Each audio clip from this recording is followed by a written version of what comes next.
Guille nos trae algo preparado para charlar y debatir sobre lo que ocurrió ayer en el marco de la ley del cupo laboral travesti trans.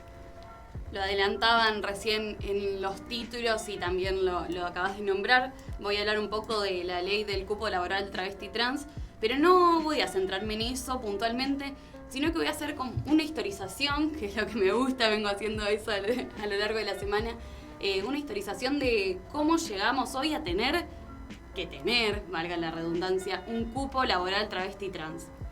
Empezando por antes de la colonización, aunque les parezca muy lejano, es importante nombrar que acá había pueblos originarios, culturas originarias, y particularmente de los que se tienen testimonio es de la cultura mapuche y guaraní, que nombraron y que dicen que se pudo sacar testimonio, que nunca tuvieron diferencias entre sexos y géneros, no existían esas diferencias, era natural tener relaciones sexoafectivas con personas de tu mismo sexo, no existía esta diferenciación, más que nada solamente para las cuestiones reproductivas, sabían quienes que hombres y mujeres tenían que estar juntos para poder tener hijos, claro. Pero después no había cuestiones de vestimentas, cada cual se vestía con lo que tenía ganas básicamente, pero con la llegada del Imperio Español y las normativas heterosexuales y patriarcales que traían,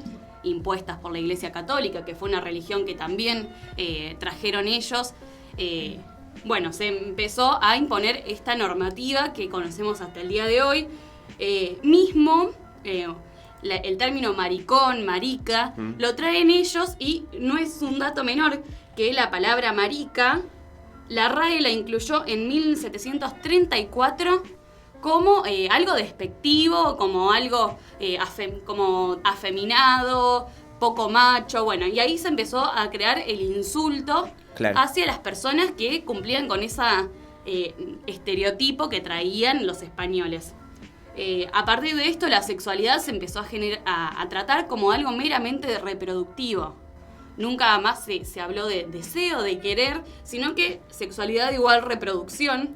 Y si veían a alguien saliendo con su mismo sexo o género, o vistiendo cosas de que se consideraban de mujer o de hombre, se los consideraba salvajismo indígena y se nombró el delito de sodomía, que básicamente hacía que cada persona que cumpliera con estos estereotipos de salvajismo indígena eran quemados en la hoguera. Es muy fuerte lo que digo y parece que lo digo con naturalidad, pero creo que hay que nombrar las cosas como fueron. Sí, me parece que está bien. Y bueno, que hay que nombrarlos y decir cómo fueron las cosas acá.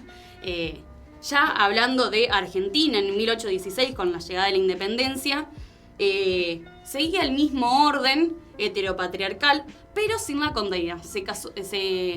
Se sacó esta condena de quemar a quienes estén diferentes, pero de todos modos nunca más se sancionaron leyes ni se discutían estas cuestiones sobre sexo o género. Si bien la diversidad estaba, porque se sabía que estaba, era reprimida por aquellos que eran militares o policías porque siempre eran de origen español. Entonces, si bien acá se decía, sí, están, pero ocultos, si la policía los encontraba, los reprimía y se generaba todo lo que ya sabemos, desaparición de personas, etc. Segunda mitad del siglo XIX, principios del siglo XX, se empieza a tratar como una enfermedad y aparece la palabra homosexualidad. Un dato que me pareció interesante es que esta palabra homosexual era una descalificación hacia los inmigrantes italianos, como que acá no existía eso, sino que era algo que traían los inmigrantes italianos. Y un escritor argentino de la literatura, Eugenio Cambaceres, incluyó por primera vez un personaje homosexual en la literatura argentina, que justamente era un niño de inmigrante italiano que jugaba a vestirse de nenas, a estar con nenes y nenas. Súper estereotipado y criminalizando de algún lado a los inmigrantes que no eran españoles, sino que eran italianos. Pero de todos modos hubo una vuelta de rosca en el asunto al generarse la palabra homosexualidad, por un lado se la estaba condenando a una enfermedad, pero por otro se empezó a tratar de deseo. No era algo que eran los desviados, claro, que eran los que estaban contra la norma, sino que se empezó a hablar de deseo.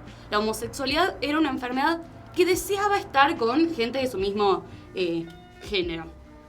Si bien ya existía para el siglo XX gente que se identificara como marica, como puto, porque empezó a surgir la palabra puto, y empezaron a surgir los carnavales que se decían que eran señalados como espacios para difundir la homosexualidad y el travestismo. Mismo empezaron a aparecer cantantes de tango.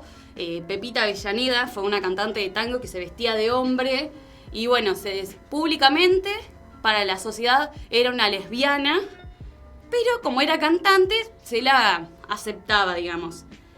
Ya llegando a 1930 y el ciclo de golpes cívico-militares, que se empezó a reprimir de nuevo a estas identidades y a encarcelar.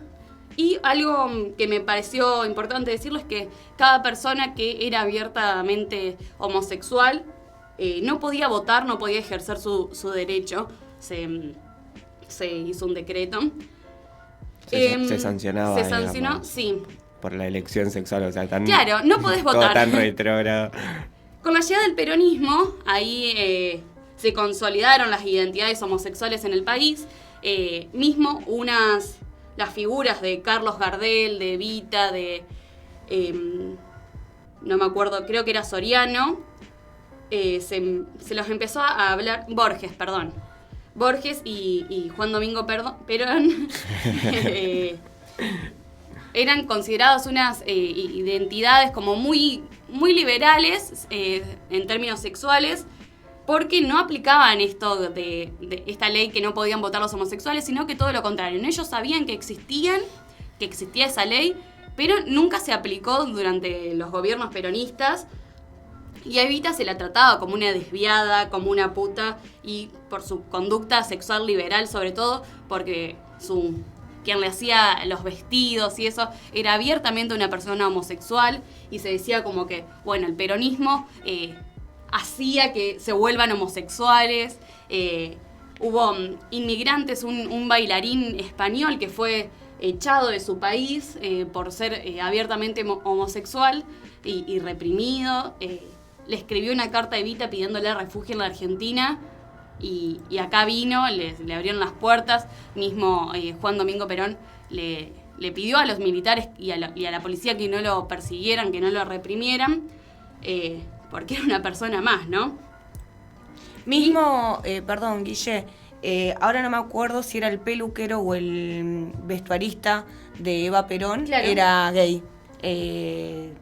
Abiertamente, y me parece que... Sí, por eso mismo se le decía a Evita que, bueno, que fomentaba eso. Claro. Y en el libro de Evita, en las últimas páginas, fue como... Ahí lo contó Evita, que ella sabía que él estaba con chongos. Hay una frase, no me la acuerdo textualmente, pero que le decía, bueno, te espero a las 8, pero a las 8, no sea cosa que te encuentres con un chongo y llegues a las 9, como... Evita súper abierta, pero estricta, porque aparte era muy muy correcta. A las 8, Sí. Además, ni hablar de los vestidos de Evita, eso es otro tema.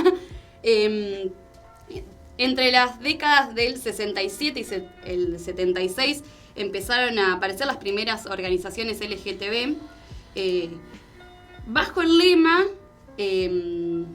para que reine en el pueblo el amor y la igualdad. Sus pancartas decían eso. Fue bajo la presidencia de Héctor Cámpora que se les empezó... Para los que no saben, es una oración de la marcha peronista. Claro, sí. Lo di por sentado. No, digo porque por ahí tenemos oyentes que ver, igualmente la marcha peronista es muy conocida, pero digo, por ahí para poder... Para aquellos que no son peronistas o no conocen la marcha en su totalidad. Caro dice que no la conocía. Una frase muy característica. No nos vamos a poner a cantar la marcha, no. Es muy temprano. Es para que reine en el pueblo el amor y la igualdad, que era lo que pregonaban estas identidades Y bueno, fue, como les decía, durante el gobierno de Héctor Cámpora que se les abrió espacios dentro del Estado y empezaron a tener, eran recibidos a reclamar sus derechos civiles, sobre todo a poder ser personas como todos, todas. Pero bueno, llegó la última dictadura cívico-militar y bajo la excusa de proceso de reorganización nacional se planificó erradicar a todo el movimiento LGBT, desaparecer. Digo, hoy se está hablando de 30.400 compañeros detenidos desaparecidos, porque esta cifra de 400 es debido a esto que no solo se desaparecía a quienes eran abiertamente homosexuales, sino que también aquellos que se vestían como tal, que parecían ser afeminados, parecían ser machonas, parecían que siempre andaban con personas del mismo sexo caminando. Entonces era motivo para desaparecerlos. Y que muchas veces en esta cuestión de los 30.000 compañeros desaparecidos, esos 400 muchas veces tampoco tenían que ver con una participación política dentro del peronismo particularmente, sino con esto que lo que decís, estaban dentro, o sea, por fuera de la norma establecida por la dictadura. No podía ser puto, no podía ser lesbiana, no podía ser peronista, te desaparecían. Habían obviamente los abogados de presos políticos que iban a los centros de detención a sacarlos, no sacaban a las personas homosexuales porque eran unos desviados, porque no se los consideraba presos políticos. Eran como, bueno, personas que no nos vamos a hacer cargo, decían los abogados de estas personas. Con la recuperación de la democracia, en el 83, aparecieron figuras, se volvió a crear el movimiento LGBT, aparecieron figuras como Carlos Jauregui, que es un referente histórico, tengo entendido, del movimiento. Fue uno de los que impulsó el movimiento del colectivo LGTBIQ en Argentina. Y no solo bajo protestas, sino que también se empezaron a buscar una vueltita, empezaron a hacer festivales, intervenciones artísticas, a publicar en diferentes revistas y diarios. Sí. Ahí fue donde esta persona empezó a hablar de los 400 compañeros que perdió. Y fue el Raúl Alfonsín quien fundó la comunidad homosexual argentina y lo nombró líder de esa comunidad a Carlos Jauregui. Pero el Poder Judicial se negó a reconocer una personería jurídica como organización. Pero bueno, seguía estando ahí. Ya con la caída del muro de Berlín, comienza la globalización, neoliberalismo de la mano de Carlos Menem. Nos tocamos de... Hay que nombrarlo porque fue electo... Fue algo inconsciente. Pero hay que nombrarlo porque fue electo democráticamente. Fue quien le dio, así como no lo crean, le otorgó la personería jurídica a la Comisión Homosexuales Argentinas y a partir de esto se empezaron a crear sociedades lésbicas, se empezó a hacer la primera marcha del orgullo, convocatoria de lesbianas, travestis, trans. Se creó que hoy es la Asociación de Travestis Argentinas, Transexuales y Transgéneros, y empezaron a luchar por la identidad de los travestis y los transexuales. En 1990, la Organización Mundial de la Salud sacó de su lista de enfermedades psiquiátricas a la homosexualidad, y ahí Buenos Aires y Rosario fueron las primeras ciudades de América Latina en prohibir la discriminación por orientación sexual o género. Ese dato yo no lo tenía. Y bueno, a partir de esto se empezaron a crear un montón de derechos. En 2003, Buenos Aires fue la primera ciudad en Latinoamérica, otra vez, en reconocer legalmente las uniones civiles entre dos personas, si bien se tenían que mantener medio ocultas, bueno, se sabía que estaban. A partir de eso, Federación Argentina de LGBT, apareció la primera agrupación y organización política LGBT, que es la Agrupación Nacional Putos Peronistas. y plataformas digitales, se empezaron a crear redes en todo el país para buscar contención más que nada a las personas travestis trans y poder darles una contención y un lugar seguro donde puedan estar. Bajo los mandatos de Cristina Fernández de Kirchner se derogó el artículo que decía que la justicia militar establecía el delito de homosexualidad, que los metían en la cárcel de 6 meses a 6 años, se derogó por completo. Eso es re loco, pensar, el gobierno de Cristina fue hace unos años nada más, y es re loco pensar que arrancamos los 2000 con una ley que prohibía la homosexualidad. O sea, nosotros por ahí que tenemos ciertas cosas normalizadas o naturalizadas, pensar que había una ley hasta hace, no sé, ¿tenés más o menos la fecha? Debe ser 2013, 2012, que empezaron también la cuestión del matrimonio igualitario. Creo que fue 2008, 2009. Que se derogó previo a eso. Antes pero es como, me parece súper extraño pensar que arrancamos los 2000, que también tenía que ver con una apertura. Una apertura completa. Exactamente, arrancar con una ley que prohibía y judicializaba a las personas. Sí, a partir de ahí fueron avanzando. Empezaron a avanzar muchísimo. Un montón de discusiones. Recién lo nombraban en el 2010, fue la ley del matrimonio igualitario, que no solo permitía que dos personas del mismo sexo se casen, sino que también puedan tener hijos, adoptarlos, tenerlos como ellos decidan. Empezó a hablarse de la fertilización asistida, que no tenga que ser, que se pueda tener hijos sin necesidad de estar con un hombre abiertamente.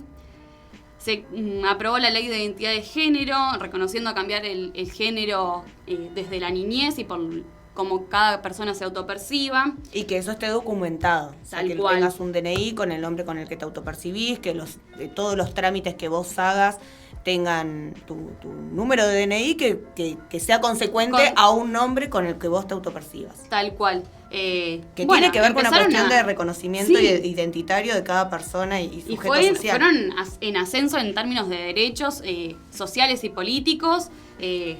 Se votó democráticamente a la primera legisladora en la ciudad de Buenos Aires por el Frente para la Victoria, que fue la primera persona abiertamente con sexualidad LGBT, fue la primera en ocupar un cargo político. Si bien hay personajes y hay mucha gente en la sociedad y en los medios de comunicación que siguen invisibilizando y juzgando a estas personas, dejando de lado los derechos que cada persona tiene, es importante hablar de esto y de que muchísimas personas de otros países de América Latina vienen a vivir a Argentina porque es un país que les da derecho a las identidades LGBT y no se las reprime. Sí. Y bueno, hoy llegamos...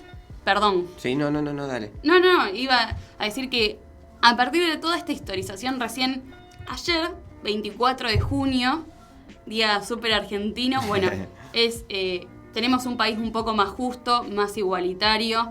Se aprobó la ley de cupo laboral travesti trans, que hace que en todos los organismos estatales, los 3 poderes que lo componen, tengan cada sector de trabajo tengan el 1% de sus personales que sean compuestos por personas travestis, transgéneros.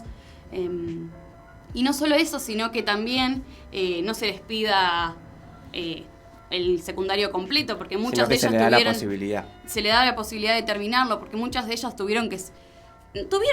fueron expulsadas por el sistema educativo. Por el sistema educativo, sí, familiar. Por el sistema en general, en realidad. Sí. De sus hogares también. Y ayer yo le decía a Gonza, en un momento en el que desde hace años se viene hablando de que el nivel de vida de las personas transgéneros y transexuales específicamente sea de 35 a 40 años, que se dé esta ley que abarca... el trabajo no solo genera trabajo, sino que tengan que dejar de acudir a la prostitución, porque muchas de ellas fallecen por enfermedades de transmisión sexual, que tengan que un trabajo en blanco. Que el trabajo en blanco genera obra social, jubilación, posibilidad de poder acceder a créditos hipotecarios. Que obviamente hoy en día eso no estaba sucediendo, por eso mismo la importancia de la ley. Como... que si sos travesti o trans, muchas personas no te alquilan un departamento, no te alquilan una casa, no te dan un trabajo. Por más que sea en negro, muchas de ellas dicen, yo quiero trabajar y no me lo dan por mi identidad. Hace muchos años, cuando también en el gobierno de Cristina se generó un subsidio para personas travestis trans, la discusión en la sociedad era, cambio, obviamente mucho más fuerte, no lo voy a reproducir al aire, pero me cambio de género y salgo a pedir un subsidio, y en realidad no tenía que ver con el hecho en sí del subsidio económico, sino que tenía que ver con el apoyo a esas personas que después van a un comercio, a una empresa o mismo al Estado y no consiguen laburo por su género, básicamente. Sí. Así que bueno, no solo en los organismos estatales, sino que en las empresas privadas, en todo el sector privado, se le va a dar un incentivo, como una especie de subsidio a aquellas empresas que contraten personas transexuales o transgéneros. Así que bueno, estamos en un mundo un poco más justo. Es terrible que hayamos tenido que llegar a tener un cupo laboral trans cuando nuestros ancestros, desde los siglos anteriores, antes de la colonización, era algo completamente natural.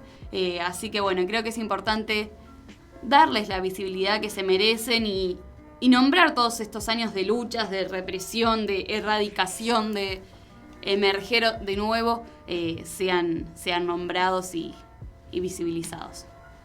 Muy bien. Son las 9:21. Muchísimas gracias. Una columna pero llena de contenido. Me encantó. Espectacular. Espero que los oyentes les haya gustado también. Creo que sí. Esperemos que sí. Creo que hacer una historización y traer estas cosas para debatir y sobre todo visibilizando, digamos, el proceso de reconocimiento de toda la comunidad y de todas las identidades de género y sexuales, hace que seamos hace que se construya una sociedad con mayor participación, con mayor discusión, y que se evidencien este tipo de cosas para seguir garantizando derechos, ¿no es cierto? Son las 9:21, 8 grados, nos vamos a una pequeña tanda y enseguida volvemos.